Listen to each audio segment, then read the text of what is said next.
I'm your mommy, but today I'll be your daddy.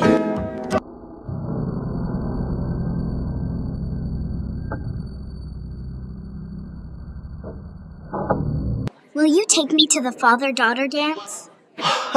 Yes, I will. Yes. Will my being to be dads? Will you be my daddy for the dance?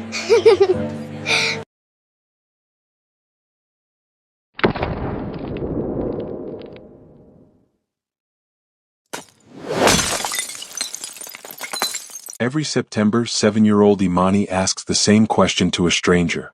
She walks up, backpack still on, shoes lighting up with every step, tilts her head and says it so simply it almost doesn't register as something that could shatter a grown adult's composure.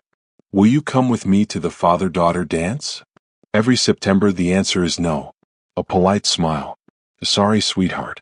Sometimes a gentle laugh from whoever is nearby, the kind that masks discomfort. So her mother does what she's done every year since Imani was 4. She takes out the good suit, the forest green double-breasted one, broad shoulders, crisp lapels, slips her feet into heels and extends her hand to her daughter like she's the most important date she's ever had.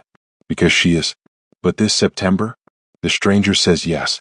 And neither of them has any idea that the man who just agreed to attend a school dance with a little girl he's never met is the same man who walked out of her mother's life 8 years ago without so much as a note on the door. Welcome, welcome, welcome. If you are new here, I'm so glad the algorithm found you today because what you are about to watch is the kind of story that will have you pausing, rewinding, and sitting with your hand over your mouth for the rest of the evening.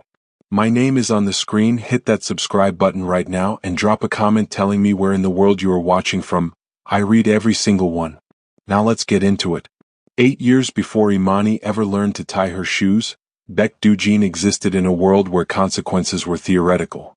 He had the kind of face that magazine photographers fought over, clean jaw, hooded eyes, the particular brand of stillness that gets mistaken for depth when it is really just practiced indifference. He was the only heir to the Beck Group, a conglomerate so large it had its own weather system in terms of public opinion. When Beck Group pivoted, the market paid attention. He knew this. He wore it the way some people wear cologne. Always present, invisible to himself, overwhelming to everyone else. Growing up, the mansion that should have been home was really just a well-decorated battlefield.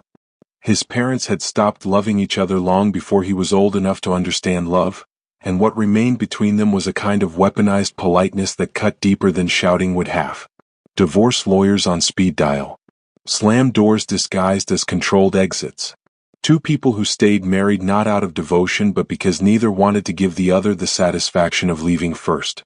Dugin became furniture in that war. Present, unacknowledged, learning all the wrong lessons about what it meant to let someone close. He dated casually, committed to nothing, and treated relationships the way his father treated board meetings. Necessary performances to be endured and exited efficiently. Then he met Zuri. She was 22, studying fashion on a scholarship that barely covered her rent, spending 3 evenings a week in a tiny alterations shop near campus, her fingers moving through fabric the way a musician moves through scales, automatic, precise, devotional. She didn't know who he was the first afternoon they crossed paths, when he walked in needing a jacket button replaced before a dinner he was already late to. She made him wait 45 minutes. He came back the next day. Not for the jacket. When she eventually found out his full name, saw it on the business card that fell out of his coat pocket while she worked, she handed the card back without a word and went back to her seam. That was the moment something in him shifted slightly off its axis, the way a compass needle quivers when it finds true north and doesn't quite know what to do with the information. She challenged him on things no one else dared. When he made an offhand comment that dismissed a struggling classmate, she looked up from her work and said, with no particular hostility, "You say things like that because you've never had to be embarrassed about money. It's a gap in your education, not a character flaw." Yet. She went back to sewing. He sat with that sentence for 3 days. They fell into each other the way people do when neither is trying. Stolen afternoons between her classes and his meetings, coffee that went cold because they kept talking, conversations that wandered from fashion theory to childhood wounds to the particular loneliness of rooms full of people who want something from you. He did not tell her he loved her. He wasn't sure he knew what the word meant yet. But he showed up. And for him that was unprecedented. Then one rainy Tuesday in October, both of them damp from the same sudden downpour, laughing in her narrow apartment doorway, they slept together. What? It was tender in a way he hadn't expected and couldn't explain afterward, not even to himself. He left before dawn because old habits don't wait for permission. 3 weeks later, Zuri sat across from him at the same coffee shop where they'd had their first real conversation, her hands folded around a cup she hadn't touched, and she told him she was pregnant. The silence that followed had texture. He could feel it pressing against his ears. He stared at the table, then at her. Then at a point somewhere past her left shoulder where the wall met the ceiling, as though the answer to something might be written there. And then he said it. We only did it once. She didn't flinch. Her expression didn't change. That was the worst part. She looked like she'd already prepared herself for exactly this. People don't just get pregnant from one time, he continued, each word quieter and more damning than the last. And even if you are, I'm not destroying everything I've built over one mistake. The cup between her hands cooled. He left the coffee shop. The following morning, his grandfather presented him with an overseas assignment. Seoul to Singapore, then London, expansion work the old man had been engineering for months. Doojin said yes before he'd even read the brief. He was on a plane within 48 hours. He did not call. He did not write. He did not look back. And Zuri, with no family nearby, a scholarship that didn't cover maternity costs, and the particular quiet dignity of someone who has decided they will survive regardless, Zuri never reached out either. She had her pride. And eventually she had Imani. But here's where it gets crazy. 8 years later, the man who said, I'm not destroying everything I've built over one mistake, is about to meet the most important person he has ever failed to know. And she's going to walk straight up to him. And she's going to ask him to dance. And he is going to say yes. Not because he knows who she is, but because of something she says to him in that moment. 4 words so simple, so quietly devastating, that they will knock every defense he spent 8 years constructing completely sideways. But you'll have to keep watching to hear exactly what those 4 words are. Because right now, we need to go back to Zuri, and the woman she became while he wasn't watching. Batch 2. 8 years is long enough to become someone unrecognizable. Zuri had done exactly that, not out of spite, though she would have been entitled to it, but out of something quieter and more stubborn, necessity. The young woman who once spent her evenings in an alterations shop stitching other people's hems had become the kind of name that other designers invoked with a particular reverence, the sort that surfaces in conversations about legacy rather than trend. Her label, ZK Atelier, had redefined what women's tailoring meant in the Korean fashion landscape. Not in the way the industry expected when it first took notice of her. Critics anticipated something that borrowed from streetwear, something that nodded to her African heritage in ways they could easily categorize and shelve. Instead, she gave them architecture, structured shoulders, deliberate silhouettes, fabrics that held shape like a second spine, garments that made the women wearing them look like they had just returned from winning something. The forest green double-breasted suit she wore to industry events had become something close to iconic, not because of press coverage but because of what it represented to women who recognized it. A mother who showed up, alone, impeccably dressed, unapologetic. She was 30 now, and the long curls she'd worn at 22 were gone, replaced by a close-cropped cut that made her cheekbones look like punctuation. She had stopped softening herself for rooms that didn't deserve it. The one place she allowed herself to be entirely unguarded was home. Home was wherever Imani was. Imani, who had inherited Zuri's bone structure and someone else's particular way of smiling, wide, unhurried, reaching the eyes a full second before it reached the mouth. A smile that always looked slightly like an inside joke. When Imani smiled at strangers, they instinctively smiled back before they understood why. She was 7 years old and had the observational precision of someone who had been watching adults very carefully for a very long time. She knew, for instance, that her mother kept a specific mug at the back of the cabinet. White, chipped on the handle, printed with a faded university logo from a school in Seoul, and never used it but also never threw it away. She'd asked about it once. Zuri had said it was from a friend. Imani had nodded and never asked again because she understood, even at 7, that some answers live in the space around words rather than inside them. She knew her father's name was Dujin because she'd seen it once on a piece of paper that her mother hadn't meant to leave out, and she'd sounded out the syllables quietly to herself. Dujin, Dujin, the way you learn the name of something you're not sure is real. She never brought it up. When classmates asked about her dad, she gave the answer she'd decided on by herself, with no coaching from Zuri. Maybe he's still looking for us.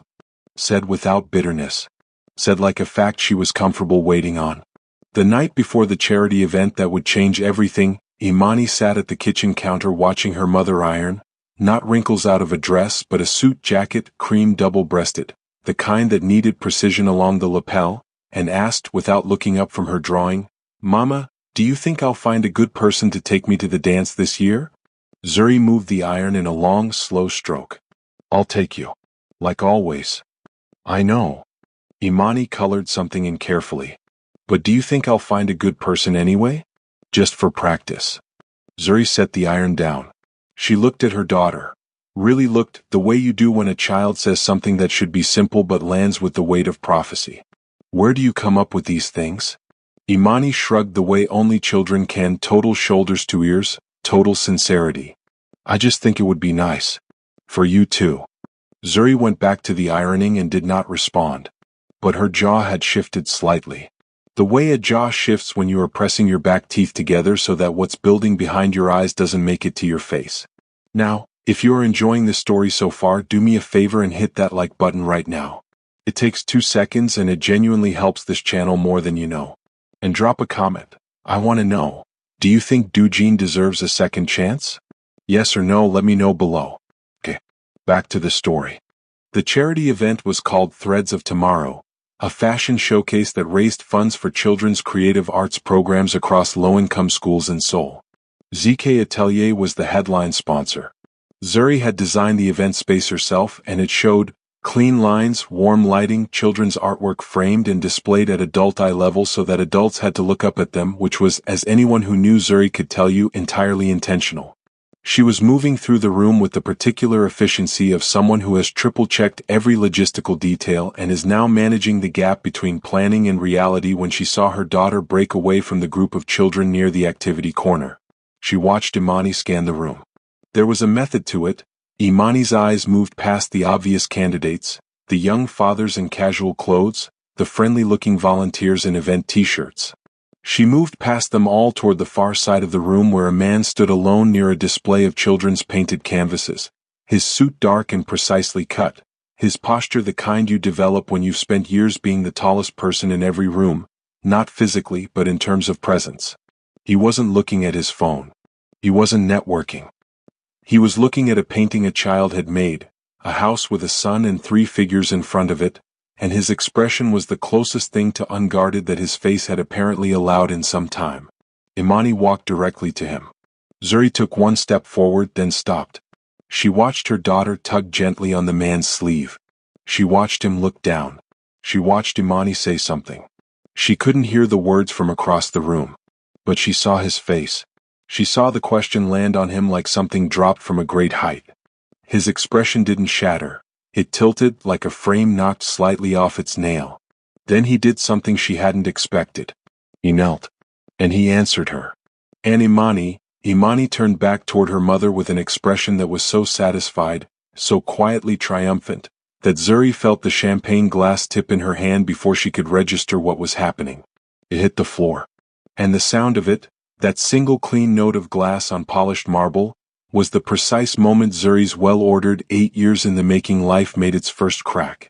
She still hadn't seen his face. She wouldn't for another 4 minutes. But somewhere below conscious thought, her hands already knew something her mind hadn't caught up to. Because her hands were shaking. And Zuri Kamau had not had shaking hands since the morning she sat alone in a hospital corridor and decided that she would raise her daughter without asking anyone for a single thing. What was it Imani said to him?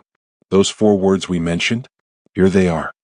He had knelt down and asked her, gently, probably expecting a funny answer from a funny child, "Why me?" And Imani had looked at him the way only 7-year-olds can look at grown men who don't realize they're in pain yet. And she said, "You looked lonely." He had no answer for that. And neither, frankly, do we. Batch 3. His name, his face, his net worth, none of it reached Zuri before he did. One of the event coordinators intercepted her near the drinks table, clipboard in hand, murmuring something about a sponsorship inquiry, and by the time Zuri looked back across the room, Imani was already leading the man by the hand toward the children's craft corner as though she'd known him for years and was simply reintroducing him to the fun parts of existence. Zuri excused herself from the coordinator. She crossed the room. She arrived at the craft table prepared to introduce herself professionally, extend a hand, apologize warmly for her daughter's boldness. She had a whole sentence ready. It dissolved the second she got close enough to see his profile. He was laughing, actually laughing, not the polished social performance of a man at a charity event, but the off-guard kind, the kind that requires something to genuinely catch you. Imani had apparently just attempted to show him how to fold a paper crane and informed him with complete authority that he was doing it wrong. He was folding it again, more carefully this time, his large hands working the paper with the exaggerated caution of someone terrified of disappointing a 7-year-old. Zuri stopped walking. Something had come loose in her chest. She couldn't locate it precisely, it was somewhere between her sternum and her stomach, but it was there, a subtle unlocking, like a door that had been sealed so long the hinges had forgotten their purpose. She had not seen this man in 8 years. He was not the same. The reckless ease was gone. The way he'd once moved through a room, proprietary, amused, had been replaced by something more deliberate, more careful. The jaw was the same. The hands were the same. But the eyes, when he finally looked up as she approached, had the quality of someone who'd been carrying something heavy long enough that they no longer noticed the weight until someone pointed it out. He didn't recognize her immediately. She saw that, watched his gaze land on her the way a gaze lands on a stranger, politely, briefly moving on. A small, absurd part of her was almost offended. She had, after all, become extraordinary. "She's yours?" he asked, nodding toward Imani, who was now critiquing someone else's craft project with the diplomatic tact of a very short art critic. "She is," Zuri said. Her voice came out clean and even. She was proud of that. "She told me I looked lonely." He glanced back at Imani. "She's not wrong. She usually isn't." They stood there for a moment in the particular quiet of two people who are unknowingly standing on top of something enormous. Then Imani materialized between them, holding up a lopsided paper crane with both hands like an offering. "I fixed it for him," she told Zuri. "He needs a lot of help." "So I've heard," Zuri said. And that was it. That was the entire first conversation. But wait, here's where it gets interesting. 3 days later, true to whatever odd agreement he'd reached with a 7-year-old at a charity event, Baek Doo-jin showed up at the community center where Imani's school was running dance rehearsals. He had cleared his afternoon. His assistant had flagged it in his calendar as personal commitment because no other description would have made sense. He sat in the back row of folding chairs among PDA mothers and bored older siblings, still in his work clothes, jacket folded over his knees, watching children attempt to waltz with the kind of concentrated attention he usually reserved for quarterly reports. Zuri arrived late, slightly breathless, still in her work suit from a fitting across town. She stopped in the doorway when she saw him. He raised one hand in a brief, neutral wave. She sat down 3 chairs away from him. That was how the next 4 weeks began. Dance rehearsals twice a week. Costume fittings on Saturdays. A man who ran a multi-billion-won conglomerate learning, with complete seriousness, asking clarifying questions, refusing to pretend he understood when he didn't, how to braid a child's hair for the formal presentation portion of the dance. He failed the first 3 times. Imani sat on a stool and narrated each failure in real time with the gentleness of a very patient tutor. He tried again. He got it. Zuri watched this from across the room, pinning a hem into a small tulle skirt, and something very specific happened inside her that she did not let reach her face. They hadn't spoken about the past. Hadn't acknowledged that there was a past to speak about. Every conversation they had was present tense. Imani's braid, the song selection for the dance, whether the community center heating system would be fixed before the evening of the event, the merits of box braids versus twist-outs for formal occasions. Normal, civil, careful. And then one Thursday afternoon, Imani ran off to change her shoes and left them alone in the rehearsal space for the first time. The music they'd been practicing to cut off mid-track. The room went quiet the way rooms go quiet when they've been full of children for 2 hours and suddenly aren't. Zuri was sitting cross-legged on the floor, rethreading a needle, and she started humming without noticing she was doing it. It was an old reflex. She'd always hummed when she worked with her hands, had done it since she was a student bent over other people's clothes, and this particular melody was one she'd made up herself once because she could never remember the exact tune of the original song, and eventually the invented version had replaced it entirely. She got halfway through the second bar before she noticed Dujin had stopped moving. He was standing very still near the wall. His expression was the specific, slightly stricken expression of a person who has heard something they had convinced themselves they would never hear again. She looked up. Their eyes met. Neither of them spoke for a long moment. His voice, when it finally arrived, was quiet. Quieter than she'd ever heard it. It had an edge to it that was not anger, something older and rawer than anger. Zuri. Not a question. The way you say the name of something you thought you'd lost. She set the needle down. She held his gaze with the steadiness of someone who had prepared for this moment for 8 years and still hadn't quite prepared for this moment. Hello, Dujin. The door at the end of the corridor banged open. Imani's footsteps came thundering back down the hall. Her voice, bright, carrying, oblivious, called out something about her shoes being too tight and could someone check the laces. And just like that, the moment folded itself up and disappeared into the noise of ordinary life. But it had happened. 8 years of silence, ended in 2 words. And Imani, who came skidding back into the room, laces trailing, completely unaware that the 2 people watching her had just recognized each other across the rubble of a life they'd never gotten to build together, looked between them both and said, with the cheerful authority of a child who has decided everything is going according to plan, "Can we practice the dip again? I want to get the dip right." Dujin cleared his throat. Zuri picked the needle back up. "Yes," they said at almost exactly the same time. And neither looked at the other again for the rest of the afternoon. "But here's what I need you to understand." Imani noticed. She noticed the timing. She noticed the not looking. She noticed the way her mother's humming had stopped in the middle of the melody and hadn't started again. She filed it away. Because Imani, as it turns out, was not just attending dance practice. She was conducting something. And what she was conducting, what her 7-year-old mind had set in motion the moment she walked up to a lonely man in a dark suit and asked him to dance, was something neither of her parents would understand until it was almost too late to do anything about it. Comment below right now. Did you see that coming? Because I promise you, you have not seen anything yet. Batch 4. They did not talk about it the next day. Or the day after that. The recognition had happened, been witnessed by no one, and been placed, by some unspoken mutual agreement, in a drawer that neither of them was ready to open. Dujin continued showing up. Zuri continued tolerating his presence with a professionalism so precise it was almost aggressive. Imani continued being oblivious to everything except her footwork and the integrity of her paper crane collection. This was, of course, a comfortable lie. She was not oblivious to anything. But she had learned, from watching her mother for 7 years, that some things need time the way bread needs heat. You cannot rush them without ruining them. So she waited. She created small opportunities. She forgot her jacket so that her mother had to call Dujin to bring it. She asked him to help with a school project about families, which required both of them to sit at the same table for 45 minutes going through photographs of things that meant something to them. Zuri brought a photograph of her atelier on its opening day. Dujin paused for a long moment and then carefully brought a photograph of the Seoul skyline from a specific angle, the view from the hospital where he'd had a medical procedure 2 years prior, alone, and had sat for an hour afterward looking out the window wondering what, exactly, he was building all of it for. He didn't tell Imani that part. But Zuri was sitting across the table, and when she looked at the photograph and then looked at him, something in her expression shifted almost imperceptibly, a softening so brief it was barely there, like a cloud passing. He saw it. He didn't say anything. He was beginning to understand that with Zuri, what she didn't say was where the actual information lived. And then, on a Wednesday morning that started like every other Wednesday morning, Imani fainted. She was in the middle of the rehearsal space, demonstrating the footwork she'd been practicing for 3 weeks.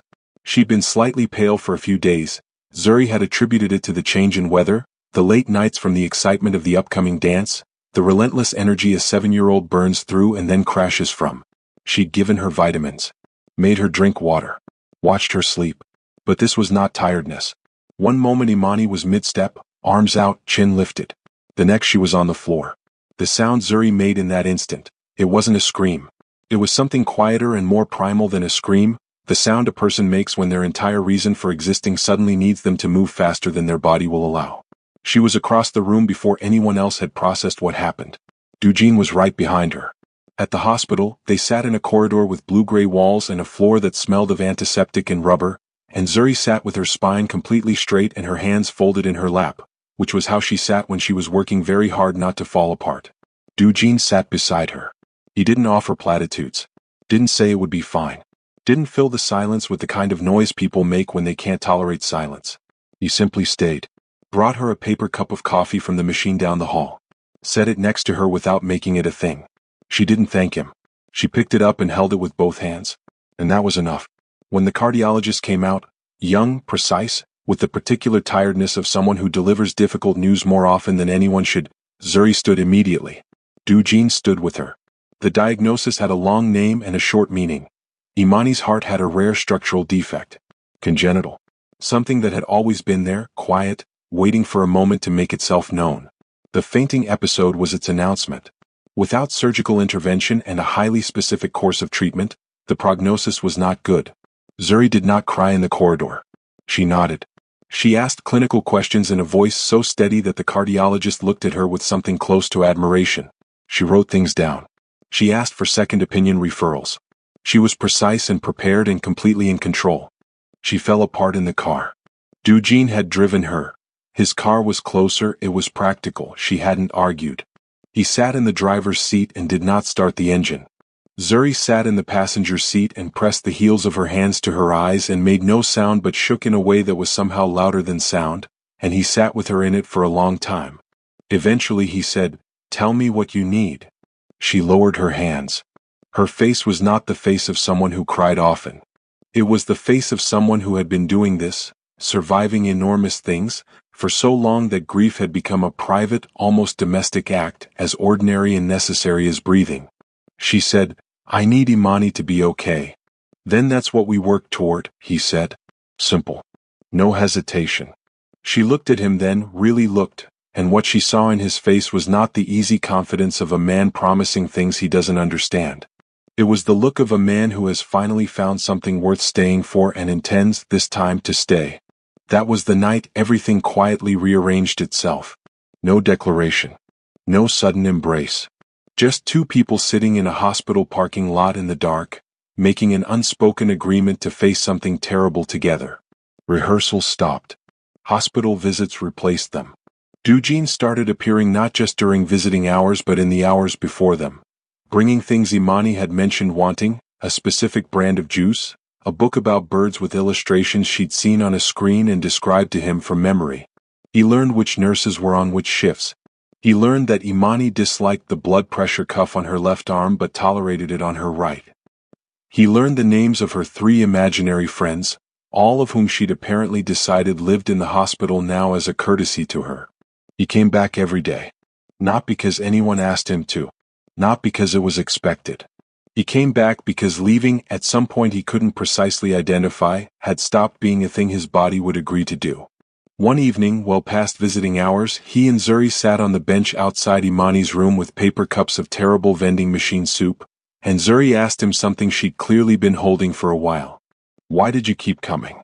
After the charity event?" "You didn't have to." He was quiet for a moment.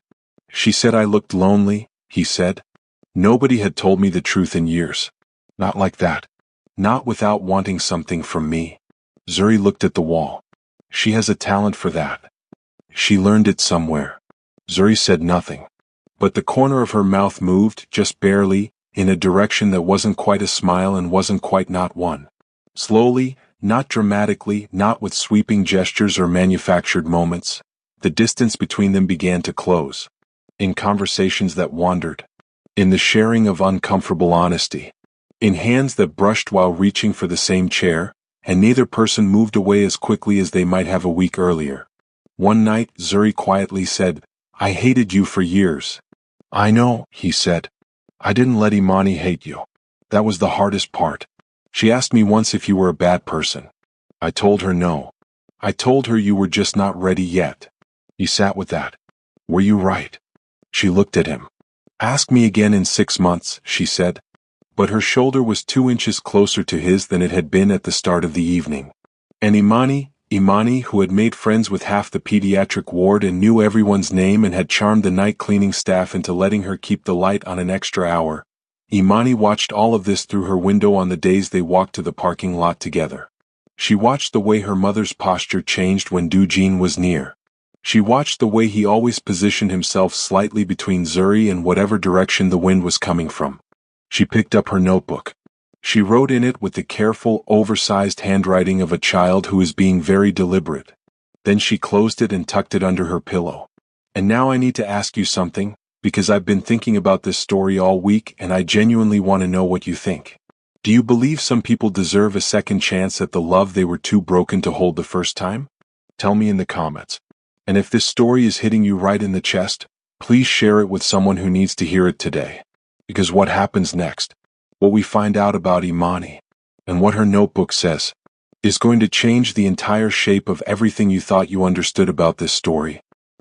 Batch 5. The medical team requested both of them. That was the phrasing the cardiologist used when she called, "We'd like both of you present for the consultation." Zuri had stared at her phone after the call ended, parsing that sentence for its implications, and found that the word both sat in her chest like something she hadn't been offered in 8 years and hadn't realized she'd missed until just now. She didn't tell Dujin what the meeting was about. She just told him there was a meeting. He was there before her.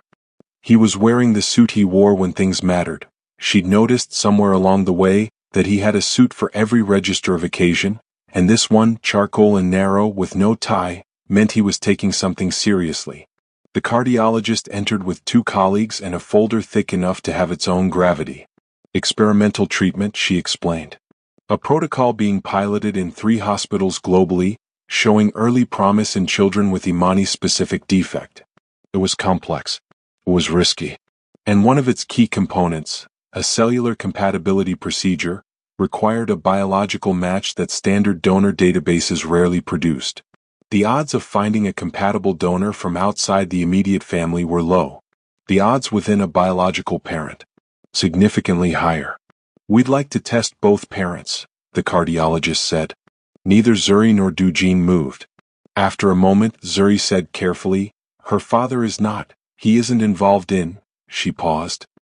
"He's not in the picture." Dujin was looking at the folder. He said, "Test me." The cardiologist looked between them. "You are." "Test me," he said again. The room held its breath. Zuri turned to look at him with an expression that was difficult to read because it contained several contradictory things at once. The face of a woman who has been doing this alone for 7 years and is not sure what to do when alone is suddenly no longer the only option. He didn't look at her. He was still looking at the folder. But his jaw had set in the particular way it set when he had made a decision and nothing in the universe was going to move him from it. They drew his blood that afternoon. They had results 4 days later. Zuri was in Imani's room when the call came, sitting in the chair beside the bed, reading aloud from the bird book he'd brought, Imani's eyes drifting half-closed, content. She stepped into the corridor to take the call. She was still for a long time after it ended. When she came back into the room, Imani was watching her. "Mama?" she said quietly. "Yes." "Are you okay?" Zuri sat back down, picked up the book, found a page. "I think so," she said. The results confirmed what the universe, or perhaps something smaller and more specific, something the size of a 7-year-old with a paper crane and a gift for noticing lonely people, had apparently been arranging for months. Dujin was a match. Perfect compatibility. The kind the cardiologist described as statistically improbable between 2 people who were not closely related. The kind that only exists as a rule between a biological parent and a biological child. He wasn't told this explicitly, not in those words. But he was not a man who required everything spelled out. He sat with the number they gave him, the compatibility percentage, the clinical language, and he understood. Zuri was the one who came to him that evening. She knocked on the door of the small family consultation room where he'd been sitting alone for over an hour. She came in. She sat across from him. She said, "Dujin." He said, "I know." The silence afterward was not awkward. It was the kind of silence that happens when 2 people are standing in the wreckage of a past decision and neither is quite sure where to put their feet. Zuri had prepared a speech. She'd written it in her head on the drive over, organized her points, anticipated his responses. It dissolved entirely when she sat down and saw his face. He looked like someone who had been handed an accounting of every day he'd missed, presented not in anger but in simple, irrefutable arithmetic. 7 years.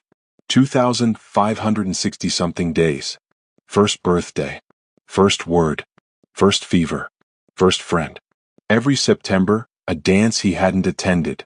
She already knew, Zuri said quietly. He looked up. She didn't know it was you specifically. But she knows about the defect. She overheard the doctors weeks ago when she was supposed to be asleep. She didn't tell me. Zuri's voice was very controlled. She has known for weeks that her heart is, that things are, she stopped. Rebuilt the sentence. She's known. And she didn't tell me. She started making sure things were in order. The way she pushed the two of us into the same room. The little projects. The excuses. Pause. She told her favorite nurse something and the nurse told me last night. Dujin didn't say anything. Just waited. She said, Mommy thinks she's taking care of me. But I'm taking care of her too. The room was very quiet. On the other side of the corridor someone was pushing a cart. A door opened and closed somewhere. The ventilation system hummed its low, indifferent note. Dujin pressed 2 fingers to the center of his forehead, the way you do when something is restructuring itself inside you and you need a moment for the reorganization to complete.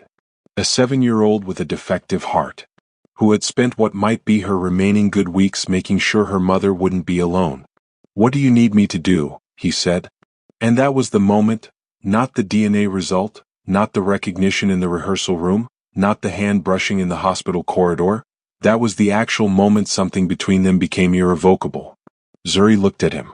She said, I need you to be her father. Not in a reclaiming sense.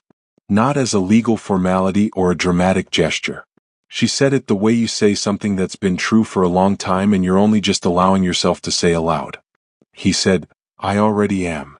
Now here is where the story takes a turn that nobody, not even the people inside it, saw coming.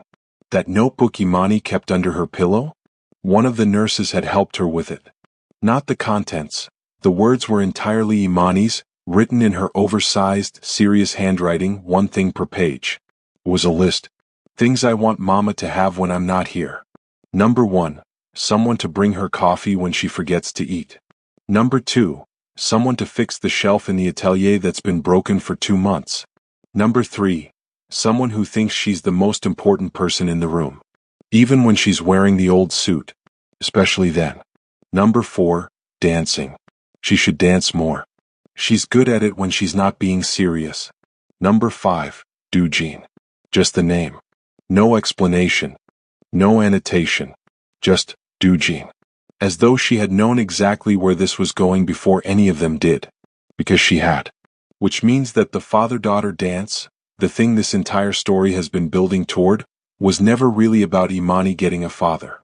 It was about Zuri getting to stop standing in for one. And about Dujin finally becoming one. But before that dance could happen, something had to be faced. Something neither of them had words for yet. Something that was scheduled for the day before the dance, and would test everything they'd rebuilt in ways neither of them had prepared for. Stay with me. We're almost there. And I promise, what happens next is worth every second. Batch 6. The dance was supposed to happen in the school gymnasium. It did not happen in the school gymnasium. 4 days before the event, Imani's condition shifted.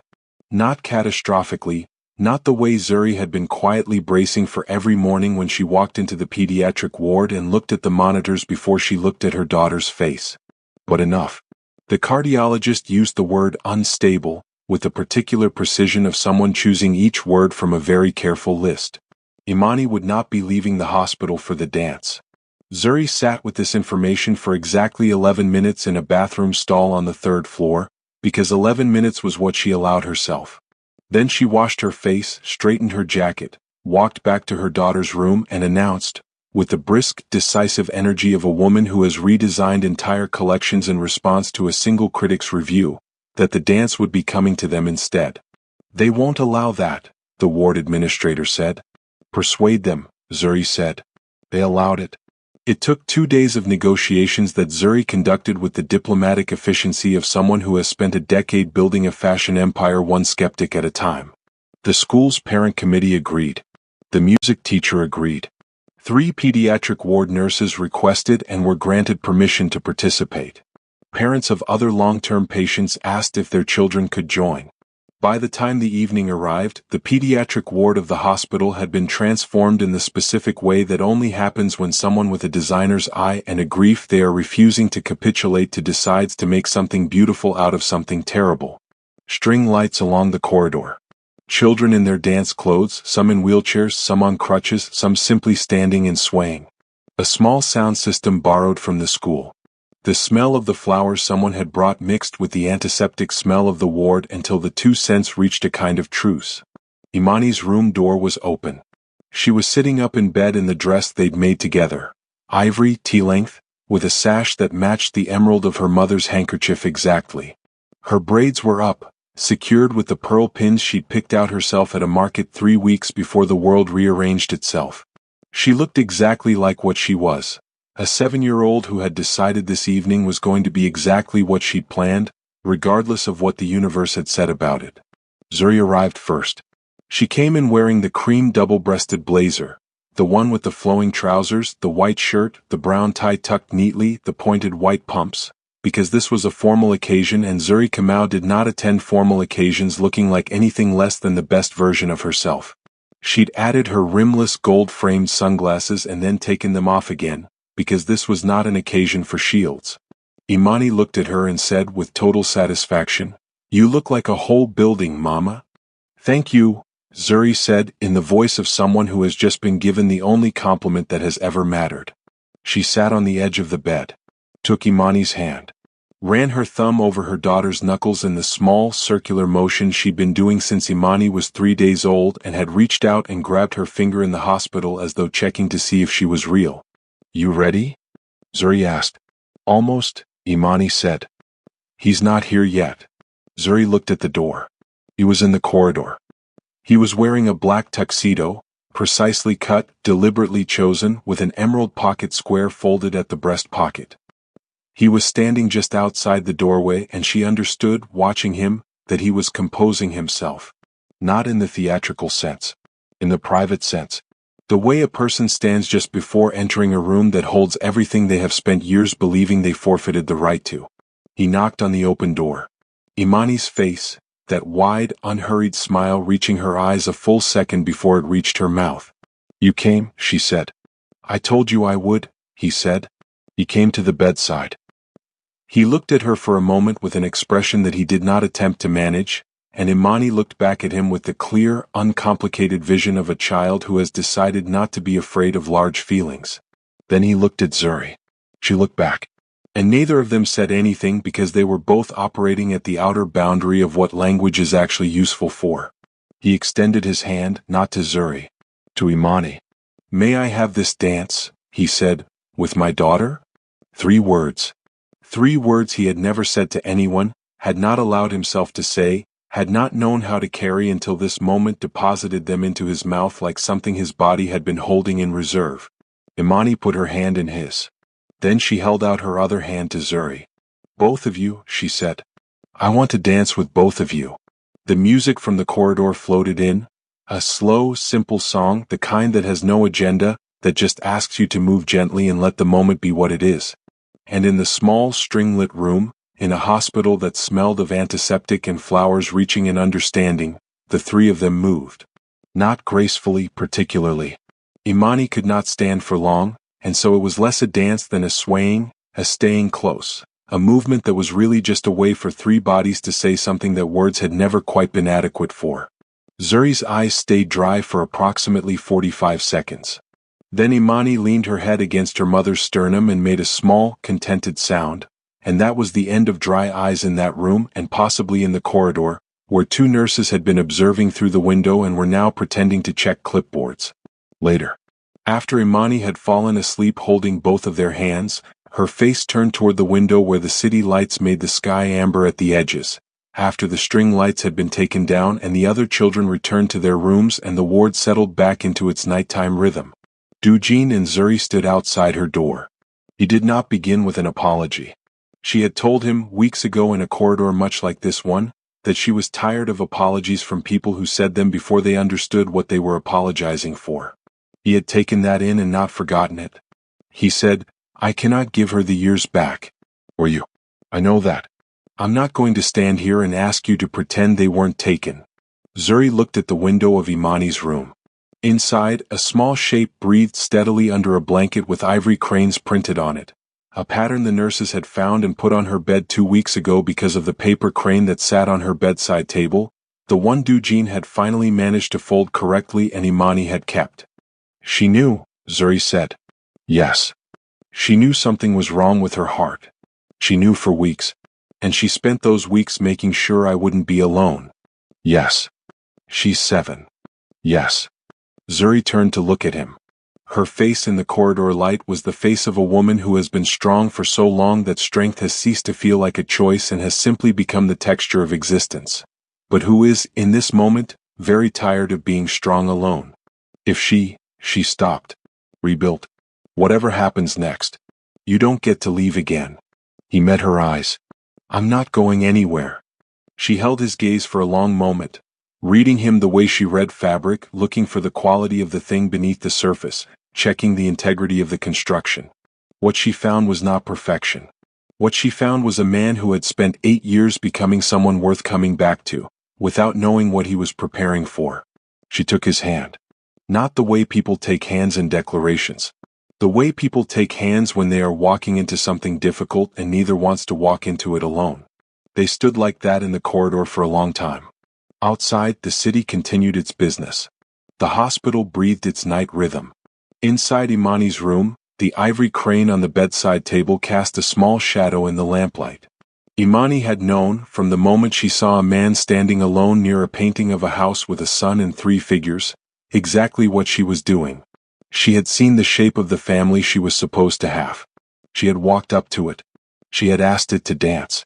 And whatever came next, whatever the next scan showed, whatever the cardiologist said in the consultation scheduled for the following week, whatever fate had prepared for the girl with the wide smile and the uncanny gift for seeing what was actually there, Imani had already done the thing she set out to do. She had given her parents back to each other. She had given herself a father. She had given her mother permission to stop standing in for one.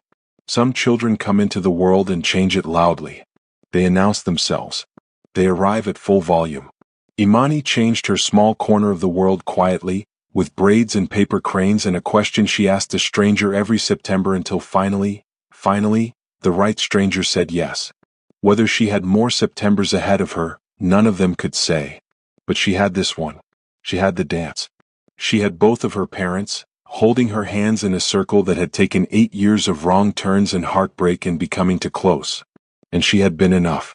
She was more than enough. She had always been more than enough. And that is where we leave them, not at an ending but at a beginning that cost too much and arrived exactly on time.